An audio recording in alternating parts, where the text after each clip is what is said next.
आजवर बरेचसे पॉडकास्ट केलेत, पण असं पॉडकास्ट पहिल्यांदा होत आहे. मुळात मी डान्सरच नाहीये, माझं वय कळलं असेल तुम्हाला. नाही, खूप अवघड झालंय, कारण की आता एक वडील झाल्यानंतर मला कळतंय की आपली मुले जे आपलं ऐकत नाही ते आपल्याला किती त्रास होतो असेल, आपल्या आई वडिलांना किती त्रास झाला असेल. मुळात ना विषय आहे आरसा आणि सौंदर्य, त्याच्या आत दडलेलं सौंदर्य म्हणजे हा किती ग्रहण विषय. या पॉडकास्ट नंतर मला खूप ज्या रिअल लावणी सम्राज्ञी होत्या, शकुताई होत्या, त्याच्यानंतर बऱ्याचशा लक्ष्मीबाई होत्या, त्यांनी ते तर 7-7 किलोचे एकेका पायात घुंगरू घालून नाचायचे. एक मेकअप आर्टिस्ट मला खूप महागातले प्रोडक्ट घेतले म्हणजे छान ब्राईट करता येईल. वॅसलीन मध्ये कुंकू मिक्स करून दिलं होतं आयशॅडो म्हणून लावायला. हे आज सगळ्या महाराष्ट्राला कळणार आहे या पॉडकास्टमुळे. याचं कोणी भांडवल करू नका. कारण की आता ब्रँड झाले. एक्झॅक्टली हे माझं वाक्य आहे. त्या वारशाला मला ह्या आरशाने जतन करून ठेवलं, त्यामुळे माझा हा खूप जुना आरसा आहे. नमस्कार, मी धनश्री शेखरे. मिरर टू मॅग्नेटिझमच्या आरशाशी गप्पा, सौंदर्य पलीकडचं सौंदर्य या आजच्या खास भागामध्ये मी आपलं स्वागत करते. आज आपण बोलणार आहोत अशा एका कलाकाराबद्दल जो की एक ऍक्टर आहे, एक डान्सर आहे, एक कोरिओग्राफर आहे, त्याचबरोबर लावणी सम्राट, महाराष्ट्राचा लावणी सम्राट आणि नवी मुंबई महाराष्ट्र भूषण असं त्यांना एक बिरुद जे मिळालेलं आहे. ते आहेत आपले अश्मिक कामथे आणि त्यांचं स्वागत आहे आपल्या या आजच्या पॉडकास्टमध्ये. आणि मला सांगायला अतिशय आनंद होतोय की आजच्या या एपिसोडमध्ये आम्ही अशा गोष्टींवर बोलणार आहोत की जिथे तुम्हाला कुठेतरी स्वतःला कुठेतरी तुम्ही सेल्फ डाऊट घेता किंवा कुठेतरी तुम्ही थांबवता, तर आजच्या या पॉडकास्टमधून नक्कीच तुम्हाला एक इन्स्पिरेशन मिळणार आहे. कारण अश्मिकचा हा जो प्रवास आहे हा खूपच एक इन्स्पायरिंग मोटिवेशनल असा प्रवास आहे आणि याच गप्पा आपण आज अश्मिकशी मारणार आहोत. तर नक्कीच अश्मिक, मला आशा आहे की आज आपल्या प्रेक्षकांना नक्कीच काहीतरी एक मोटिवेशनल ते घेऊन एक नवीन चॅप्टर त्यांची जर्नी ते सुरू करतील. नक्कीच. येस, तर स्वागत आहे पुन्हा एकदा अश्मिक आपल्या या पॉडकास्टमध्ये. तर मला हे विचारायचं होतं की लावणी हा जो कला प्रकार आहे हा एक स्त्री प्रधान कला प्रकार आहे. तर जेव्हा तू या डान्स फॉर्मला किंवा या क्षेत्रामध्ये आला तेव्हा तुझं स्वतःकडे बघण्याचा दृष्टिकोन काय होता? म्हणजे मी आरशाच्या फॉर्म मध्ये म्हणेल की जेव्हा तू आरशामध्ये स्वतःला शोधलंस तेव्हा कसा अनुभव होता तो? मुळात नमस्कार, मी आश्मिक आणि आता जे काही ताईने सांगितलं सो त्याच्यात मी म्हणेन की एक बोलताना जस्ट एक छान वाक्य बोलून गेली की हा लावणी कला प्रकार स्त्रियांपासून सुरुवात झाला. तर मी इथे ब्रेक करेन ताई, तुला सो सॉरी. कारण की जो काय आमचा अभ्यास आहे, जो काय एवढ्या वर्षाची यातली कलेची साधना आहे ना, त्याचा अभ्यास मागे वळून पाहताना लावणी हा कला प्रकार बघायला जाल तर भारुडातनं ह्याचा जन्म झाला. आणि ही पुरुषांचीच मक्तेदारी होती, कारण की त्या काळी महिलांना मुभा नव्हती घराबाहेर पडण्याची. तर पुरुषच स्त्री भूमिका करून त्या भारुडांमधनं किंवा त्या समाज प्रबोधन करायचंय. आणि मग याचा प्रवास हळूहळू पुढे पुढे जाऊन मग भारुडातून पुढे तमाशांमध्ये आणि मग लावणी तमाशामध्ये जास्त रुजली आणि मग तिला कुठेतरी राजाश्रय छान मिळाल्यानंतर ती लावणीच्या रूपाने आपल्या सगळ्यांपर्यंत आली. आणि मग जसं म्हटलं जातं की सौंदर्याचं प्रतीक म्हणाल तर आज स्त्रियांना ती देवाने मक्तेदारी दिली आहे, म्हणून कुठेतरी स्त्रियांकडे ती लावणी जास्त झुकली, कारण की सौंदर्य आहे. पण मी त्याच्यात पण तुम्हाला एक ब्रेक करेन की जरी सौंदर्य स्त्रीकडे जरी असेल तरी आम्हा पुरुषांना कमी दिलं असेल सौंदर्य, पण आम्ही प्रयत्न करतो त्यासाठी. पण इथे कितीही तुम्ही याच्यात सांगड घातलीत ना तरी पण जो सुंदर आहे तो मोर आहे आणि सरस्वतीचं वाहन आहे. आणि मोराला सगळ्यात सुंदरतेची उपमा दिली आहे. आणि लावणीमधील जे आम्ही जे डोक्यावरती पदर घेऊन जेव्हा रंगमंचावरती येतो तर ते मोराचं प्रतीक म्हणून मानलं जातं. त्यामुळे मोर हा पुरुष होता आणि आहे, त्यामुळे पुरुष पण सुंदर असतात. क्या बात आहे. ऍक्च्युली मी पण एक मेकअप आर्टिस्ट आहे आणि मी नेहमी हेच सांगत असते की खूप वेळेला मुलं माझ्याकडे येतात आणि म्हणतात आम्ही जेंट्स करू शकतात का? तर same thing it's about makeup, की मेकअप सुद्धा ही जी गोष्ट आहे ही पुरुष प्रधान आहे. म्हणजे जी सुरुवात झाली आपल्या इथे ती पुरुषांनी करायला सुरुवात केली, पुरुषांची मक्तेदारी होते. इनफॅक्ट बॉलिवूडमध्ये सुद्धा आधी पुरुष म्हणजे मेकअप दादाच होते, बरोबर. आणि मग नंतर अगदी म्हणजे महिलांना यायला तिथे मोर्चे वगैरे न्यावे लागले तेव्हा इंडस्ट्रीमध्ये महिलांना तिथे जागा मिळाली.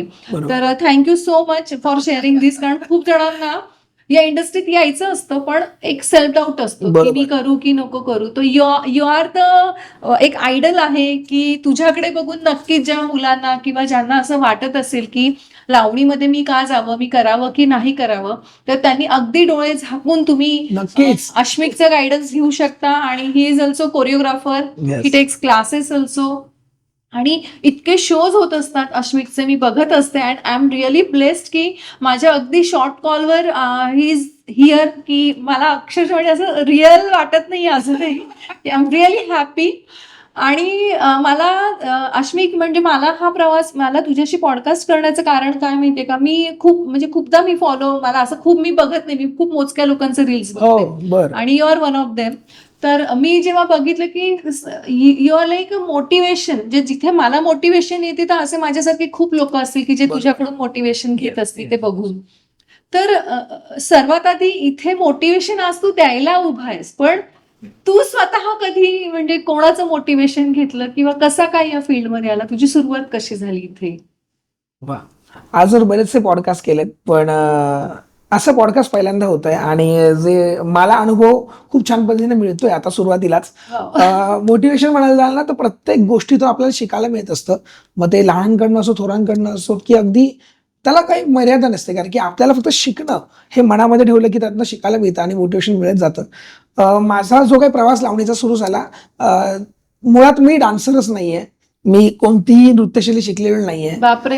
हे आतापर्यंत सगळ्या पॉडकास्टमध्ये मी क्लिअर आता पहिल्यांदा सांगतोय की मी आज भरतनाट्यम, कथक, त्याच्यानंतर क्लासिकल सगळे बेसिस असतील, लावणी मुळात ज्याच्यातनं आज माझी ओळख झाली, किंवा कंटेम्पररी आहे, साल्सा आहे, हिपहॉप आहे, वेस्टर्न आहेत, बॉलिवूड, या सगळ्या स्टाईल्स करतो.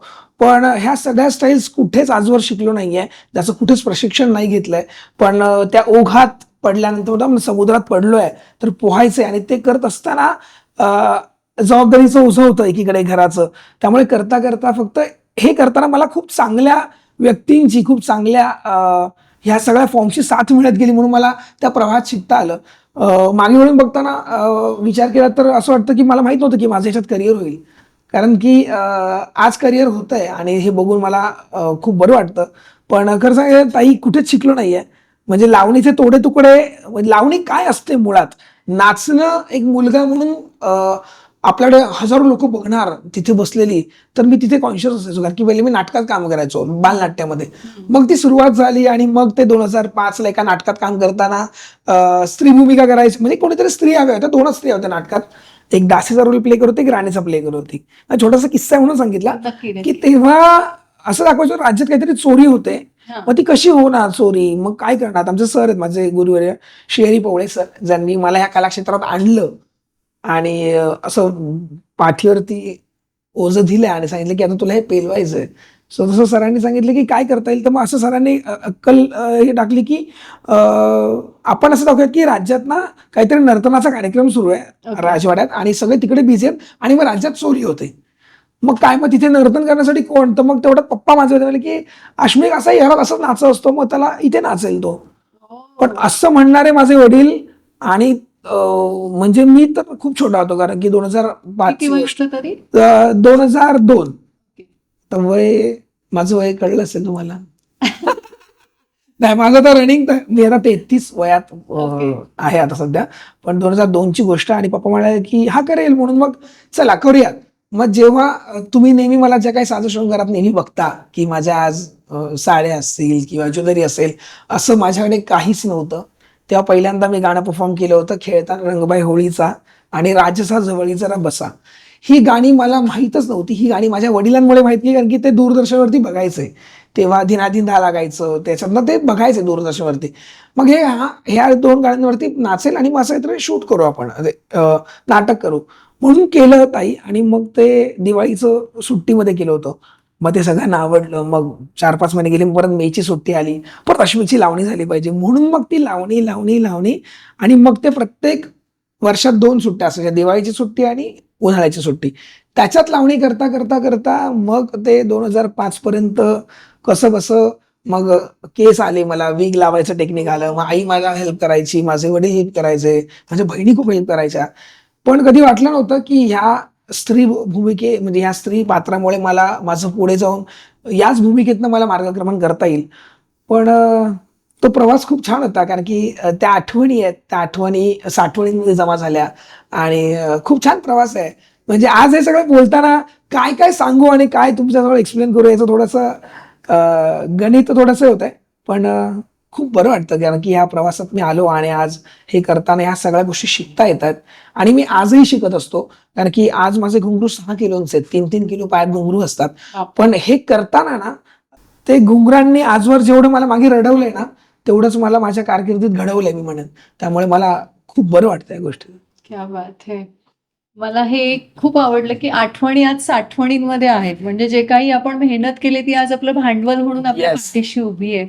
म्हणजे ते वडिलांनी सांगणं आणि मुलांनी ऐकणं आणि तो झणकार निघणं बाहेर आणि यु नो युनिव्हर्स खूप वेळेला मी एक लाईफ कोच म्हणून पण काम करतेय, तर युनिव्हर्स तुम्हाला संकेत देत असतं तुमच्या आयुष्यामध्ये. फक्त ते संकेत नक्कीच. तुम्हाला समजले ना, की तुम्ही जे स्पीड पकडलात ना, मग तो तुमचा हात हा, कोणी धरू नाही येस शकत. Yes yes yes.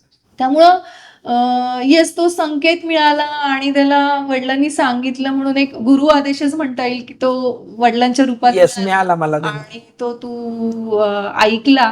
कारण हल्ली मुलांनी ऐकणं म्हणजे थोडं अवघड झालेलं आहे. नाही, खूप अवघड झालंय, कारण की आता एक वडील झाल्यानंतर मला कळतंय की आपली मुले जे आपलं ऐकत नाहीत, ते आपल्याला किती त्रास होतो असेल, आपल्या आई वडिलांना किती त्रास झाला असेल. पण मी एक परत एकदा सांगेन की वडिलांनी तिथेपर्यंत पोहोचवलं, सांगितलं की आपण एवढ्या वर्ष यात काम करतोय, सो आपली फील्ड आपल्याला माहिती की कशी आहे, की ही जरी मुलगा असेल, मुलांसाठी पण कशी आहे, मुलींसाठी कशी आहे. पण वडिलांनी त्या साथ सांगितलं की इथे इथे जा, हे कर. आणि त्याच्यानंतर माझे वडील खूप लवकर देवाघरी गेले, त्यामुळे खूप मोठी जबाबदारी पडली. पण मी म्हटलं ना, की आजही माझे वडील माझ्याबरोबर नेहमी असतात.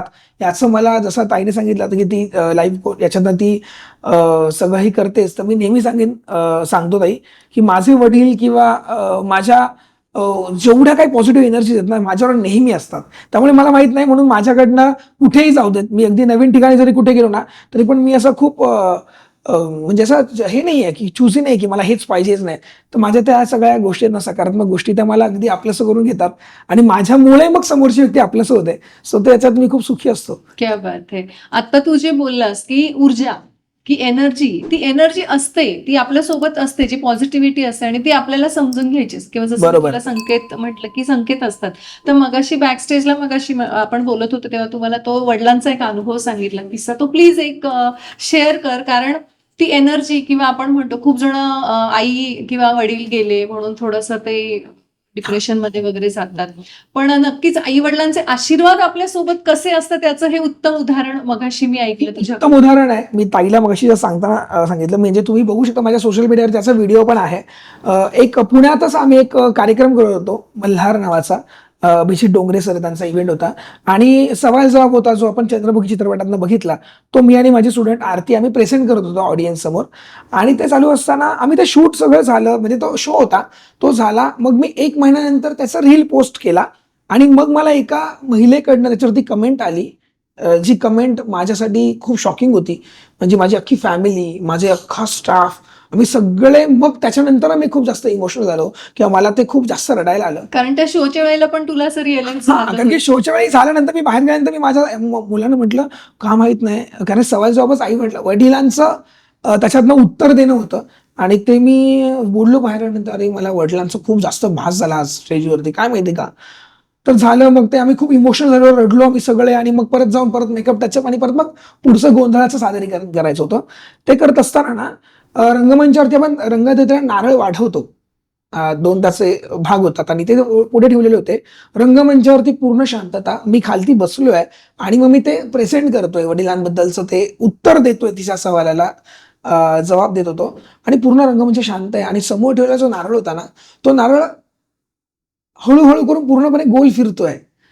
आणि आणि मी उत्तर देतोय माझ्या वडिलांबद्दलचं, म्हणजे ती जी लावण्यवती तिच्या वडिलांचं हे देतेय. आणि ते आम्हाला माहितीच नाही, कोणालाच नाही माहिती. आणि 1 महिन्यानंतर पोस्ट केल्यानंतर व्हिडिओ खाली कमेंट येते एका ताईंची, की दादा तुमचं एक्सप्रेशन्स आणि अदाकारी एवढी उत्तम आहे, तुमच्यामुळे आम्ही रडलोय अक्षरशः. त्यात तुम्ही व्हिडिओ खाली कमेंट पण वाचू शकता, की बघा ना, समोर ठेवलेला नारळ पण गोल फिरतोय वाह. आणि तो आपोआप फिरतोय. त्याच्यात काही तो आदळापट नाही, रंगमंचावरती काही नाही. मग आम्हाला झालं की बघ मी म्हटलेलं माझे पप्पा आहेत आणि माझे पप्पा असतात माझ्या बरोबर. त्यामुळे अजिबात डिमोटिवेट होऊ नका की गेलेली व्यक्ती तुमची साथ सोडते, नाही, उलट तुमच्या पाठीशी खंबीर उभी असते. फक्त तुमचं पाऊल कुठेतरी चुकीचं पडून देऊ नका, कारण की चुकीचं पाऊल पडल्यानंतर जेव्हा आपल्याला कधी काही गोष्टी येतात ना, अडथळे, समजायचं आपण काहीतरी चुकीचं पाऊल उचललंय त्यामुळे आलेला अडथळा असतो. पण जसं असतं ना की नकारात्मकता जर आपण विचार करतो ना की आहे, तर त्याच्या 2 पटने 1000 पट सकारात्मकता आहे. त्यामुळे फक्त तुमचा विश्वास आणि तुमची आत्मीयता तुमच्या कामाबद्दल असणं गरजेची आहे. तर याचा व्हिडिओ तुम्ही नक्की बघा, मी सोशल मीडियावरती टाकलेला आहे. क्या बात आहे, खूपच सुंदर. म्हणजे पॉझिटिव्हिटी किती मॅटर करते, किंवा तो असणारा विश्वास की माझे बाबा माझ्यासोबत आहेत, आणि ते इमोशन्स होणं, किंवा जे तू म्हणाला की ते तुझी ॲक्टिंग बघून लोक रडले, म्हणजे तेवढाच तू त्यावेळेला तेवढ्या आत्मीयतेने तू म्हणजे तो परफॉर्म केला असणार आहे. आणि it's very well said. I know you are emotional. Tissue.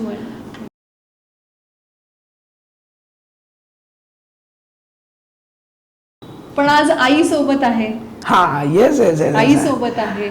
आणि मी 2 महिन्यांपूर्वी एक रील पण पाहिली होती की जेव्हा तू सुरुवात केली या फील्डमध्ये यायची, तेव्हा तू त्या रीलमध्ये सांगतोयस की तू जेव्हा घुंगरू बांधून जायचा किंवा साडी नेसायचा किंवा बांगड्या घालायचा, तेव्हा तुला खूप निगेटिव्ह, खूप टीका झाल्या, आणि जी लोक ज्यांनी तुला नावं ठेवली तीच आज तुला वावा करतायत.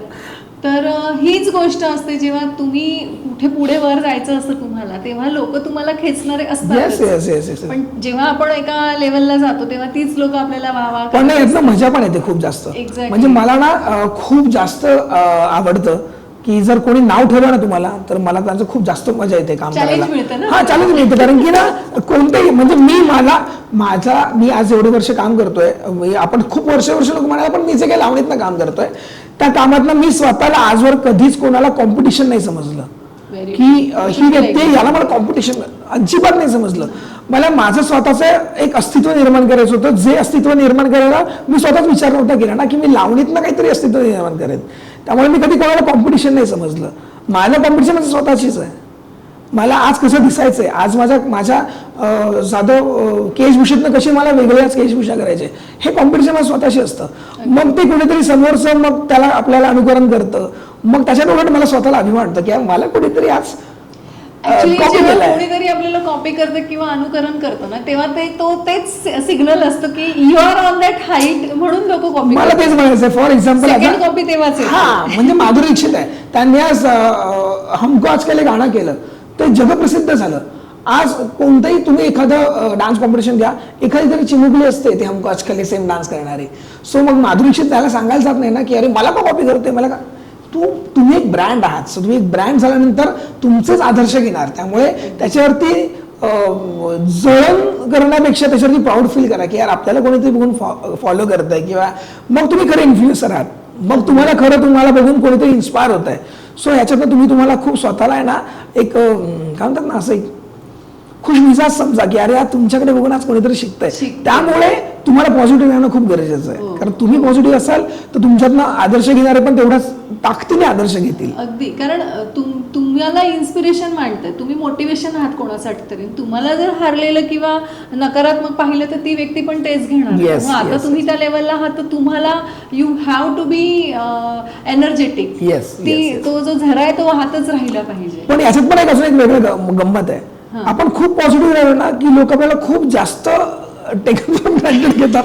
हा माझा अनुभव आहे, हा खरंच खूप माझा मोठा अनुभव आहे. त्यामुळे आपण पण इमोशनल असतोच की आपण कलाकार तर खूप जास्त इमोशनल असतो. फक्त आपले इमोशन्स दाखवता येत नाही, कारण की आपण रोज त्या रंगदेवतेवरती काम करत असतो, किंवा त्या रंगमंचावरती करतो, किंवा आपण सतत कॅमेरासमोर काम करतो. सो आपल्याला पण फिलिंग्स असतात. त्या आपण फक्त एवढंच की आपण त्या बाहेर दाखवू शकत नाही, पण मग त्या खूप साठवून त्याचा त्रासही आपल्याला होतो.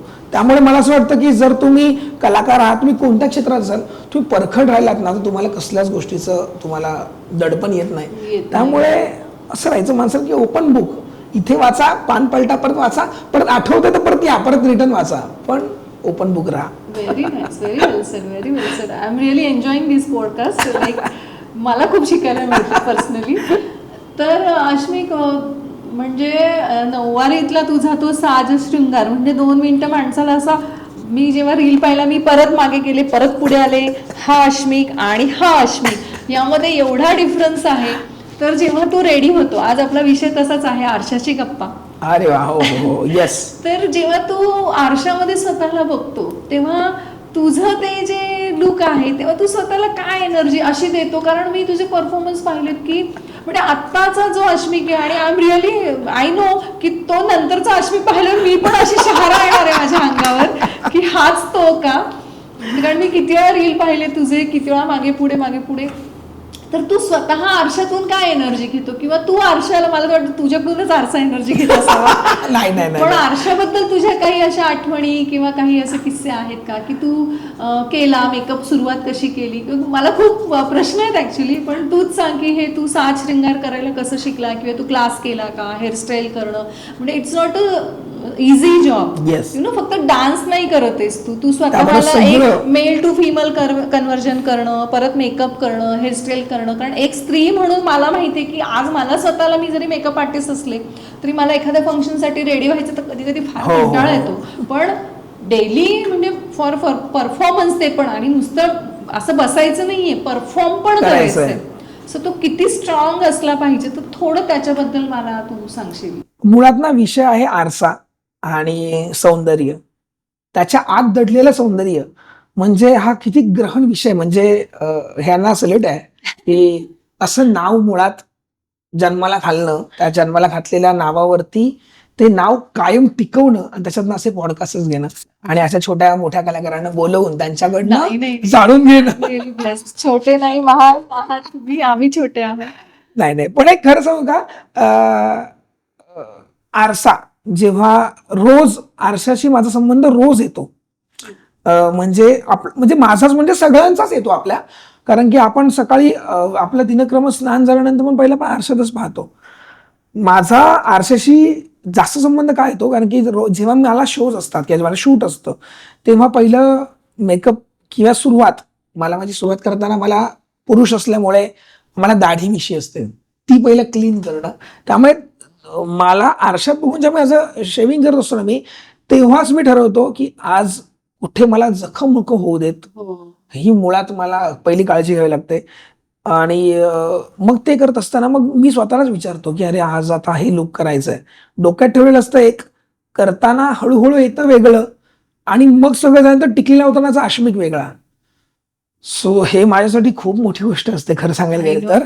कारण की हे मी फक्त करतो, हे हात सवय झाली हातांना एवढ्या वर्षांची, म्हणून ते करून घेतात माझ्याकडनं जय बाप्पा. पण ते करत असताना ना ताई, लायनर लावायचं, मला माझ्या कामातनं खूप डिटेलिंग आवडते. मी मुद्दा माझे ना क्लोज सेल्फी व्हिडिओज पण मी पोस्ट करतो की आजकाल मेकअप इंडस्ट्री कमर्शियल झाली आहे, मी सांगायला गेलं. पण ते मेकअप पण जुन्या काळात अगदी पॅनकेक पासून मेकअप केलेले आहेत. ते स्पंज धुवायचे, मग ते पॅनकेक मध्ये लावायचे, आणि असे मेकअप केलेत म्हणजे अगदी मीनाखाकी पावडर टाकून मेकअप केले जातात. मग ते करताना डिटेलिंग, मग माझा लायनर असेल, आयशॅडोज असेल, एखादी सुंदर स्त्री आहे, एखादी सुंदर स्त्री आरशात जाऊन बघेल तर ती स्वतःला विदाऊट मेकअप पण ती सुंदर दिसते, कारण तिला देवाने तिला सौंदर्य ते दिलंय. मग मेकअपचं गमक काय, तर तुम्हाला तुमच्या आहे त्या चेहऱ्याला कुठेतरी ग्लोईंग करायचंय, कुठेतरी हलकंसं तुम्हाला एनहान्स करायचंय, बस. त्यामुळे मला मेकअप करता, म्हणून मी आरशात बघताना मी करतो की मला आयशॅडो लावायचं ते कुठे डार्क नाही लावायचं, कारण कोणती स्त्री लाऊड नाहीये, खूप सुंदर आहे. त्यामुळे मला तशी नॅचरल स्त्री प्रेझेंट करायची आहे. मग तिथून आरसा सुरू होतो माझा. मग तो आरसा डोळ्यातनं बोलतो, मग तो ओठांकडे जातो, मग तो गालाकडे येतो, सगळं होतो. आणि मग सगळ्यात सौंदर्य नथ आणि घातल्यानंतर, टिकली लावल्यानंतर जे काय परिपक्वता येते ना त्या रूपाला, ती तेव्हाच येते. आणि तेव्हा मी माझ्या आरशाला सांगतो की थँक्यू सो मच, की तुझ्यामुळे मी आज हे तयार झालोय, आणि तू नसतास ना तर मला हे करणं कठीण आहे. कारण की फक्त मेकअप आर्टिस्ट समोर जाऊन बसणं, ॲज अ मॉडेल म्हणून काम करणं, आर्टिस्ट म्हणून खूप इझी आहे खरं सांगायला गेलं तर. कारण की आपली मेहनत नंतर सुरू होते, पण खरी मेहनत त्या हातांची असते, त्या हातांना ते काम असतं. त्यामुळे मग माझेच हात काम करतात जेव्हा माझ्यावर, तर मी माझ्या हातांना आणि माझ्या त्या आरशाला पहिलं थँक्यू म्हणतो की थँक्यू. कारण की आपण आजही एखाद्या मेकअप आर्टिस्टचा मेकअप केलं की आपण त्यांचा पाया पडतो, कारण त्यांच्यामुळे, आशीर्वादमुळे आपल्याला ते काम करायचं असतं. मग तो आरसा जी साथ सुरुवातीला देतो ना, तो अगदी शेवटपर्यंत, ते मग नंतर रात्रीचा मेकअप काढण्यापर्यंत. सो मग तो आरसा सुटत नाही. आणि मला त्याच्यात अजून जास्त म्हणायचं की आपण ना लाख दुनियेत कितीही खोटं बोला, कितीही कुठेही कुठे सगळं खरं बोला, जेव्हा तुम्ही स्वतःला बघता ना आरशात, तेव्हा तुम्हाला कळतं की तुम्ही आज दिवसभरात किती खोटं बोललेलं आहात, किती खरं बोललेलं आहात, आणि हा आरसा तुम्हाला दाखवतो की तुम्ही हे आहात. त्यामुळे तुम्ही कुठेही जा, काही करा, स्वतःशी खोटं नाही बोलू शकत नाही. का? कारण की तुमच्यात पारदर्शकता तो आरसा असतो. सो माझं या आरशाबद्दलचं हे गणित आहे. व्हेरी वेल. म्हणजे ते जी अनुभूती आहे ना, ही तूच घेऊ शकतो. म्हणजे आम्हाला, मी फक्त इमॅजिन करते तरी वाव असं फील येतंय मला, की एवढं ट्रान्सफॉर्मेशन आम्ही as a being a makeup artist आम्ही ट्रान्सफॉर्मेशन करतो, पण Yes. फिमेलच करतो, बिफोर आणि आफ्टर, बिफोर आणि Yes, yes, yes. But in your case जे ट्रान्सफॉर्मेशन तू जे स्वतः अनुभूती घेत असशील ते इट्स लाईक हेवन, मी म्हणेल की. आणि ते तू जेव्हा तुझ्या आदा, तुझे जे नृत्य प्रकार किंवा जेव्हा तू लावणी प्रेझेंट करतो, जेव्हा तुझ्या त्या, आणि मेन म्हणजे मी तुझं जे डान्स बघितलंय तर त्यामध्ये कुठेच अश्लीलता असा हा नाही दिसत आहे, Thank you कुठेच so नाही. much. कारण आता खूप आपण म्हणजे खूप गोष्टी आपण ऐकलेल्या आहेत की महाराष्ट्राचा बिहार झालाय, दिल्ली युपी सारखे करतायत, पण तिथे मेल डान्सर असून पण तुला तर मग खूप फ्रीडम आहे तसं पाहायला गेलं तर, तू काही म्हणजे हावभाव करू शकतोस. पण जेव्हा तू येतो तिथे तर महिलांसाठी स्पेशली लावणीचे कार्यक्रम ऑर्गनाईज केले जातात. Yes yes. तर हे खूप मोठं म्हणजे सक्सेस आहे की महिलांसाठी लावणीचा कार्यक्रम, तेही पुरुष प्रेझेंट करतो. तर ही खूप खूप मी म्हणेन माझ्यासाठी खरंच खूप मोठी गोष्ट आहे की आज जर आपण, मी म्हटलं ना, आपण मगाशीच बोललो ना बॅकस्टेजला तेव्हा, की जे आपल्याला मेसेज येतात ना कधी कधी, ते आपण नुसतेच स्क्रोल नसतात करायचे, त्याचा आपल्या जीवनाशी काय अनुभव घेता येईल का, त्याचा आपल्या जीवनाशी काय त्याचे निगडीत विचार करू शकतो, हा विचार करायचा. मी एक मेसेज बघितल्यामध्ये की जे तुझ्या नशिबात आहे ते भल्या स्वप्नात आणि त्यांच्या नशिबात नाहीये, जे तुला देवाने दिलंय. तसं मला वाटतं की जे माझ्या नशिबात मला जे मिळतंय किंवा जे मला देव देतोय ना, ते एखाद्याचं स्वप्न आहे खरं बघायला गेलं तर. त्यामुळे ते जगावं, ते टिकवावं. आणि जसं म्हटल्याप्रमाणे ताई, की आज पुरुष म्हणून ज्या महिला माझ्यावर नेहमी असतात बरोबर, नेहमी कार्यक्रमांमध्ये रेलचेल असते, किंवा मी नवी मुंबईत राहतो सानपाड्यामध्ये, तर आमच्याकडे नवी मुंबईत देवाच्या कृपेने आणि रसिकांच्या कृपेने नवी मुंबईत असा एकही कार्यक्रम नाही की ज्या कार्यक्रमात मी परफॉर्म नाही करत किंवा मला बोलवलं जात नाही, असं कधीच होत नाही. माझ्याकडे आपण जसे कलाकार, जसे आहोत कलाकार, डॉक्टर, वकील, पोलीस, ह्यांना पक्ष नसतो, तर मला आजवर मलाही कधीच पक्ष नाही. माझ्या सगळ्या पक्षांचे कार्यक्रम असतात. मग तेव्हा येणाऱ्या महिलांचा क्राऊड, म्हणजे त्याचे व्हिडिओज तर तुम्ही बघालच. म्हणजे आत्ताचा एक लेटेस्ट व्हिडिओ आहे की काही महिन्यांपूर्वी एक आम्ही कार्यक्रम केला, तेव्हा ना रंगमंचावरती लावणी संपल्यानंतर मी स्टेजवरती असतो, मग सगळे फोटो काढायला येतात ना, तेव्हा महिलांच्या पायांमध्ये हिल्स असतात, चप्पल्स असतात. आमच्या पायात काहीच नसतं, कारण आम्ही घुंगरू घातलेले असतात ना. आणि एवढा त्यांचा एवढा घोळका असतो की माझं नेमकं अंगठ्यावरती एका महिलेचा पाय पडला आणि ते नख माझंही झालं, आणि माझी आमची को आर्टिस्ट होती, तिच्या पण पायावरती पाय पडला. म्हणजे असं होतं की ते तुम्ही तोंडावर नाही दाखवू शकत ना तुमच्या, की अरे. मग शेवटी आमचे एक अँकर होती, म्हणाले की दादाच्या पायावरती पाय पडलाय तर रक्त आलंय, किंवा तेवढं तरी सोडा, म्हणून दूर. पण आज खूप नशिबान समजतो की आज एक पुरुष म्हणून जेव्हा स्त्री पात्र भूमिका मी प्रेझेंट करतो, तेव्हा एवढ्या सगळ्या आईंचं, बहिणींचं प्रेम मिळतं. त्यामुळे म्हणून माझ्याकडनं आपसूक ना ते आदरातिथ्य होतं, ते निघतं. म्हणून आजवर माझ्यासमोर आलेली कोणती स्त्री असेल जी माझ्या वयाची आहे किंवा माझ्यापेक्षा थोडीशी मोठी असेल, ती माझ्यासमोर ताई समान असते, आणि त्याच्याहून मोठी आई समान असते. कारण की मी सगळ्यांना आई, मावशी, ताई याच्या पलीकडे बोलत नाही, कारण की तो रिस्पेक्ट मला मिळतो, तो म्हणजे मी सांगू पण नाही शकणार, एवढा रिस्पेक्ट मिळतो. त्यामुळे याच्यात सगळ्यात जास्त कोणाचं जर कौतुक असेल ना, तर माझ्या बायकोचं आहे. कारण की ती माझ्या मागे तेवढी विश्वासाने खंबीर आहे. एक्झॅक्टली. कारण की नेहमी महिलांमध्ये नेहमी काम, नेहमी बायका, नेहमी आजूबाजूला मुली, त्यामुळे वाटूच शकतं. त्यामुळे तिचं विशेष कौतुक आहे, कारण की तिचा सपोर्ट, काय सासूबाईंचा सपोर्ट, की आधीच एक मुलगा लावणी करणारा, त्याच्याबरोबर तो बायकांमध्ये असतो. त्याच्यात तू लग्न केलंयस त्याच्याबरोबर, त्याच्यात मग ती जबाबदारी किंवा भीती असते ना, बरोबर. प्रत्येक महिला भीती असते. तुझं लग्न झालेलं आहे तर तू कुठच्या परपुरुषावर बोलताना तुला जर असेल की तू नॉर्मल बोलते, पण काय वाटू शकतं भाऊजींना, असं किमान क्वेश्चन्स मनामध्ये येतो.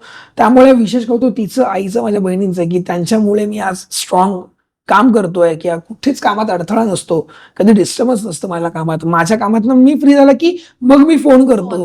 त्यामुळे तेवढा विश्वास आहे. त्यामुळे त्या सगळ्या महिलांचा कल्पना आहे की कुठल्या म्हणजे काट्यावरून चालत आज आपण एक क्राऊन डोक्यावर Yes, घेतलेला yes, आहे. yes, yes. त्यामुळं साहजिक आहे. आणि एवढा तू बिझी असतो की दिवाळीमध्ये तुझं अभ्यंग स्नानाबद्दलचा मला किस्सा ऐकायचा आहे की अभ्यंग स्नान कसं केलंस तू? म्हणजे नक्की विचारेल मी. या पॉडकास्ट नंतर मला खूप शिवाय पण नाही, मी ज्यांचं ज्यांचं काम केलं ना त्या दिवसात ते नक्कीच प्राऊड फील केलं. मला खूप प्रेम मिळतं ताई, नेहमी मिळतं. पण ह्यावेळी दिवाळी अभ्यंग स्नान 2025 आत्ता नटराच्या आशीर्वादाने खूप छान काम मिळतं आणि मुलगा म्हणून पण काम मिळतं, हे मला पहिलं सांगायचं असतं. रात्री 2 वाजता मेकअप केला होता मी, कारण की पहाटे शो होता ना, सकाळचा शो होता 4चा. सो मग तेव्हा रात्री 2 वाजता मेकअपला बसलो, सॉरी आधी बसलो 1ला, 1-2:30 पर्यंत मी तयार झालो मेकअप आणि सगळं करून. मला प्रवास करून 1 तासाने पुढे पोहोचायचो, कारण दिवाळी पहाटचा कार्यक्रम होता. बरोबर. तो कार्यक्रम संपला दुपारचा, मग दुपारचा कार्यक्रम नंतर दुपारचा एक कार्यक्रम होता, तो संपला संध्याकाळी. तिकडनं मला ठाण्यात परत कार्यक्रम होता, आणि जो ठाण्यातला कार्यक्रम होता तो मला आमचे एक दादा चेतन दादा त्यानेच दिला होता, की जसं मी सकाळी तो माझ्या शोला आला होता ना, ओके. म्हणले चला एक गिव्हन आहे की आपण त्याच्याकडे जाऊ कार्यक्रमाला. हा. मग कमिटमेंट आहे ते होता. तो कार्यक्रम संपला रात्री 12 वाजता. म्हणजे आदल्या दिवशी जो केलेला मेकअप होता रात्रीचा, तो कंटिन्यू 22 तास मेकअप ते करत असताना अभ्यंग स्नान कसलं काय? अभ्यंग स्नान नाही आणि काय नाही, त्याच्याबद्दल मला माफी असावी. पण जनरली आपण स्नान करूनच जातो, पण देवाच्या कृपेने पदरात दिलं होतं काम, त्यामुळे ते काम मला पार पाडायचं होतं. हे सक्सेस आहे ऍक्च्युली. म्हणजे परमेश्वराने तुला तेवढं, मी म्हणेल असं स्नान नाही पण कलेचं स्नान हा, तुला घातलं. आणि ते होतं कारण की तुम्हाला तुमच्या कामातनं तुम्हाला नाचल्यानंतर एवढा घाम आणि एवढ्या गोष्टी फेस करतात. त्याच्यात मेकअप टिकवायचा असतो, त्याच्यात साडी, त्यात दागिने, त्यात हेअरस्टाईल, त्यात घुंगरू, आणि हे सगळं करून नाचायचं असतं ना, त्यामुळे ते टिकवणं फार म्हणजे फार कठीण आहे. चॅलेंजिंग आहे हे. खूप कठीण आहे. मोठं म्हणजे challenge आहे. मी म्हणतो की मी तर खूप आत्ताचा मुलगा आहे, म्हणजे आत्ताच्या 90s मधला. याच्या आधीच्या काळात ज्या लावण्यवती, ज्या रिअल लावणी सम्राज्ञी होत्या, शकुताई होत्या, त्याच्यानंतर बऱ्याचशा लक्ष्मीबाई होत्या, त्यांनी ते तर 7-7 किलोचे एकेका पायात घुंगरू घालून नाचायच्या. हे नवीन म्हणजे म्हणजे त्यांच्या पायात त्यांच्या पोटरीला लागेपर्यंत घुंगरू असायचे. म्हणजे आपलं तर कौतुक कुठेच नाही, कौतुक करूच नाही, आपल्या कामावरती तर कौतुक करूच नाही. पण जो आदर्श आपण घेतो ना, त्यांच्याकडे तुम्ही बघाल ना ताई, तर त्यांच्याकडनं खूप शिकायला मिळतं आपल्याला. म्हणजे मी लावणी शिकायला सुरुवात तेव्हा नंतर केली. मला माझ्या वडिलांनी एक होता विदूषक चित्रपट दाखवला, पिंजरा चित्रपट दाखवल्यानंतर, आणि मग मला कळालं की मधुताई कांबीकर काय आहेत, काय ते एक्सप्रेशन आहेत, किंवा काय आता मी जे तुम्हाला दिसतोय ना, हे मला काहीच एक्सप्रेशन, मला तुम्ही या गेटअपमध्ये मला नाचायला सांगितलं तर मला नाचताच नाही येणार. नाही. मी नॉर्मल रिहर्सल म्हणून नाचेल, पण एक्सप्रेशन नाही येणार. पण तेच मी साधं शृंगार केलं की फक्त नुसतं बघितलं ना, तरी पण माझ्याकडे ते एक्सप्रेशन म्हणून बाहेर पडतं. सो हे सगळं रुजलंय मनामध्ये, त्यामुळे ते कला सादर करताना त्याला जास्त मला आता परिश्रम नाही घ्यावे लागत, ते होऊन जातं. बात आहे. मी स्वतः अशी गहीवरून गेली हे सगळं ऐकताना की तुझा तो अनुभव, तुझी ती अनुभूती, किंवा तू किती डेडिकेटली ह्या सगळ्या गोष्टीला तू म्हणजे तू ते स्वीकारलं नाही, तू तुझ्या नसामध्ये रुजवलंय कलेला. आलंय, yes. कारण तुला जे तू म्हणतो की तो साज शृंगार आणि ते हे करणं, मला फक्त हे एक प्रश्न होता माझा की तू मेकअप तू कसा शिकला? म्हणजे तू करत शिकला की कुठे कोर्स केला तू? कारण एवढं फिनिशिंग, एवढं फाईन काम असतं तुझं. बिंग अ मेकअप आर्टिस्ट मी बघत एक असते. मेकअप आर्टिस्ट मला सिरियसली. हे माझ्यासाठी खरंच खूप मोठी गोष्ट आहे. मेकअप मगाशी म्हटल्याप्रमाणे की पहिलं मेकअपला आपण बसायचो, मग ते मेकअप दादा असायचे, मग ते मेकअप करायचे, ते बघणं, ऑब्झर्वेशन. आपण म्हटलं ना की रोज काहीतरी शिकतो नवीन नवीन आपण, ते बघत बघत बघत बघत मग नंतर एक छान लावणीला चांगले सुगीचे, माझ्यासाठी जे सुगीचे दिवस आले ना, तेव्हा मग लोक मला खूप छान पद्धतीने बोलायला लागले की दादा आमच्याकडे परफॉर्मला ये, तुला हे मानधन देऊ, किंवा तू आमच्याकडे. मग आमच्या घरात एक मेकअप ताई आहे, ती खूप छान मेकअप करते. अच्छा, मग ठीक आहे, चालेल. मग मला असं व्हायचं की हा, म्हणजे मी काहीतरी सुंदर दिसेल, कारण की तेव्हा नॉलेज नव्हतं. तर माझे वडिलांचा एक अनुभव तुम्हाला सांगेल. माझ्या पप्पांनी मला ना वॅसलीनमध्ये कुंकू मिक्स करून दिलं होतं आयशॅडो म्हणून लावायला. अच्छा. ती आठवण माझी अजून आहे. जे माझ्याकडे आत्ता देवाच्या कृपेने ब्रँडेड आयशॅडो माझ्याकडे प्रमोशन्सला येत आहेत. सो हा बदल आहे, हा माझ्या कलेने दिलेला मला ही पोचपावती आहे. सो ते करताना मग ते करत मग इकडे आज ताई मेकअप करते, हा मग हिच्याकडे शिकला, हिने असं मेकअप केलेलं, अच्छा उद्या मग त्या पुन्हा ते आवडलं, मग कुठेतरी एखादा फोटो कोणीतरी बघितला, सोशल मीडिया आत्ता आलं, कोणतरी सांगितलं, अच्छा मग ओके, हा मग यांनी बोलवलं, मग त्यांनी बोललं, हे करत करत करत जसं आज धनश्रीताई आहे, जसं आज वेगळ्या मेकअप आर्टिस्ट आहेत, ह्यांच्या प्रत्येकडे जात जात मला माझं येत होतंच तोडकं मोडकं, पण जात जात प्रत्येकाचं टेक्निक कळालं, प्रत्येकाची हा म्हणजे तो feel त्यांची पण येतो. हा तो फील येतो की मग नंतर मग ते. आणि मी आजही माझं फाउंडेशन ब्लेंड करताना माझ्या बोटानेच ब्लेंड करतो, कारण की मला ती सवय झाली आहे. पण ना जेव्हा ब्रशेस घ्यायचं ना, असं मला असं श्रीमंत वाटायचं, मी डोळे बंद आणि मेकअप करते शेजारी कोणीतरी ब्रश लावले, असं नाही की आपली एक हा. इच्छा असते प्रत्येकाला की असं एक स्टार एक फील येतं आपल्याला, तर ते खूप आवडायचं. आणि मग आता आता करता करता मग इथे सगळ्या गोष्टी शिकत बघून बघून शिकलोय. जसं डान्स फक्त मी अभिनय माझ्या सरांमुळे शिकलो होतो, त्यामुळे तो अभिनय माझ्या आता नृत्यात मला त्याचं खूप जास्त त्याचं मला बेनिफिट होतं. पण मेकअप मग बघता बघता बघता आणि आज मेकअपचे छान छान ब्रँड्स प्रमोट करताना बरं वाटतं. गुड ऑब्झर्वर की ऑब्झर्व करून शिकणारे खूप कमी लोक असतात. मग ना ताई त्याच्यातनं तुम्हाला जास्त डिटेलिंग मिळतं. कळतं, हो. म्हणजे सगळ्याच मेकअप आर्टिस्ट तुम्हाला पाहिजे असा मेकअप नाही करत ना, काही खूप रेड करतील, काही खूप वेगळे करतील. म्हणजे सॉरी मी तू मेकअप नाही, आर्टिस्ट नाही, आहे, it- पण it मी happens. सांगतो, मी स्वतः पण जेव्हा मी ब्राईड्स मेकअप करायचो ना, सो प्रत्येकाचा चॉईस वेगळा आहे मेकअपच्या बाबतीत. आणि काहींना मेकअप नॅचरल्स आवडतात, काहींना खूप डार्क आवडतात येतात. मला माझा मेकअप नॅचरल खूप का आवडतो, कारण की खूप जास्त फक्त मला दाढी मिशी असल्यामुळे तिथे मला काम करायचं आहे, नंतर मला नॅचरल दिसायचं. माझे जेवढे तुम्ही व्हिडिओज बघशील ना, तर तुला कुठेच हेवी मेकअप नाही दिसणार. हो. त्यामुळे मला मी कुठे मेकअप आर्टिस्ट की मला सांगावं लागत नाही की मला हे असं नका करू, फक्त बसायचं, ते त्यांचं काम करतात. इट्स रिअली लाईक तो जो अनुभव आहे तो मी समजू शकते की तो नॅचरल लुक आहे. आणि अजून एक मला गोष्ट की जेव्हा तू आता कारण बिईंग अ ब्रायडल मेकअप आर्टिस्टला पण चॅलेंज असतं मेकअप टिकवणं. येस, आणि तू आता सांगितलं की 22 तास तू मेकअप टिकवला. तर हो, ते येस, येस. कसं केलं म्हणजे 22 तास मेकअप टिकवला आणि त्याच्यानंतर मी 3 वेळा टचअप केलं त्याच्यावरती फक्त, अच्छा. कारण की लिपस्टिक स्प्रेड झालेली होती म्हणून केलं. आणि हे करत असताना, हे पॉडकास्ट बघताना माझे कलाकार पण सांगतील, कारण ते माझ्या बरोबर कंटिन्यू होते. सो कसं आहे ना, कोणताही मेकअप प्रोडक्ट असेल, कारण की आता ब्रँड झाले, ब्रँड झालेत. एक्झॅक्टली हे माझं वाक्य आहे. आत्ता ब्रँड्स आहेत Brands आपल्याकडे. आता हा, आलेत. याच्या आधी कुठे ब्रँड होते? याच्या आधी तुम्हाला हाताचीच कलाकुसर होती किंवा तुमच्या प्रोडक्ट. आपल्याकडे जुने अंबरचं लिक्विड मिळायचं, जुनं मेकअप प्रोडक्ट मध्ये मिळायचं, किंवा नॉर्मल मेकअपचे प्रोडक्ट असायचे, ते पण तुम्हाला तुमच्या कलाकुसरीत टिकवता आले पाहिजे. टिकवता आली पाहिजे. त्यामुळे बरं, मेकअप हा असा भाग आहे ना आपला, की तुम्ही आरशांवर जाता, मेकअप करता, सगळं करता, मग आरसा तुम्हाला छान दिसते म्हणून सांगतो, पण ते मेकअपचे प्रोडक्ट एकच नाही ना. आजकाल मेकअपचं साधं जर तू एखादं फाउंडेशन घेशील तर ते 4-4.5 हजारच्या पुढे मिळते. पुढे येत अगदी. मग तुम्हाला खूप ब्रँड घेऊनच मेकअप करायचं, टिकवायचं असं नसतं. तुमच्या टेक्निकवरती असतं की तुम्ही ते कसं प्रे करताय, कसं लावताय. त्याच्यानंतर उगीच खूप वेळ टिकवायचं आहे म्हणून भरपूर लावायचं असंही काही नसतं. तुम्हाला तर टेक्निक कळालं की तुम्हाला सगळ्या गोष्टी करता येतात. आणि याच्याबद्दल मी लॉकडाऊनमध्ये तर माझे मेकअपचे व्हिडिओज इव्हन इंस्टाग्राम, युट्यूबवरती माझे व्हिडिओ टाकलेत मी, मेकअप कसं करायचं, म्हणजे मी माझा मेकअप कसा करतो. तर त्याच्यात पण खूप जणांचे मेसेज, थँक्यू सो मच दादा, हे सांगितलं की अच्छा हे वापरतो, अच्छा हे वापरतो, अच्छा ठीक आहे. अच्छा, आम्हाला माहितीच नव्हतं की हे एवढं साधं प्रोडक्ट वापरून पण हा, makeup हो का. म्हणजे माझ्याकडे माझं आयशॅडोचं पॅलेट आहे ना, जे माझ्याकडे आता सध्या जे रिसेंटली आहे, माझ्या फ्रेंडने दिले ते, त्याच्यातच माझं कॉन्टर आहे, त्याच्यातच माझं ब्लश आहे, त्याच्यातच माझं आयशॅडोज आहे, त्याच्यातच माझं ग्लिटर आहे. सो खूप काही असावं लागत असं नसतं. नसतं. तुम्हाला फक्त तुमच्यातनं त्या प्रोडक्टमधनं काय बाहेर काढता येईल तुम्हाला इनोव्हेटिव्ह, ते फक्त तुमच्या हातात कलाकुसर असणं गरजेची मी आहे. म्हणेल खूप खूप थँक्यू, माझं काम तू करून टाकलंस. कारण जे मी घसा ताणून ताणून ओरडून ओरडून मुलींना शिकवत असते की मॅडम आता खूप प्रोडक्ट आलेत मार्केटमध्ये. अरे मी म्हटलं, म्हणजे माझं एक नेहमीचं वाक्य आहे, आपण लहान म्हणजे मी कोलगेट वापरतो. हा, येस, ठीक आहे. आता ऍड आली आपकी टूथपेस्ट में नमक है. अरे मी माझ्या बरणीतलं घेऊन टाकेल ना, टूथपेस्ट नमकवाला कशाला वापरून.